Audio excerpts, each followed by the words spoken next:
ചെയ്യുന്നവർക്ക് സ്വർഗത്തിലൊരു കൊട്ടാരമാ. ഏത് ദുആ എന്നറിയുമോ?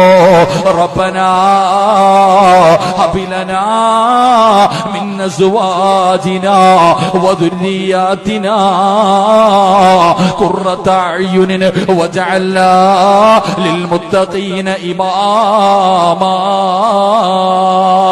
ഈ ദുആ ചെയ്യുന്നവർക്ക് സ്വർഗത്തിലൊരു കൊട്ടാരമുണ്ട്. അതാണാകട്ടെ പെണ്ണാകട്ടെ, വിവാഹം കഴിഞ്ഞവരാകട്ടെ കഴിക്കാത്തവരാകട്ടെ, ആര് ദുആ ചെയ്താലും സ്വർഗത്തിൽ കൊട്ടാരമുണ്ടെന്ന് പ്രവാചകം പറയുമ്പോ ആ ദുആയുടെ അവസാനം എന്തേ പറയുന്നതെന്നറിയുമോ? ലിൽ മുത്തഖീന ഇമാമാ. അല്ലാഹുവേ, എന്റെ ഭാര്യക്കും മക്കൾക്കും മാതൃകയാകുന്ന ഒരു വാപ്പയാക്കണേ അല്ലാ, ഒരു ഭർത്താവാക്കണേ അല്ലാ.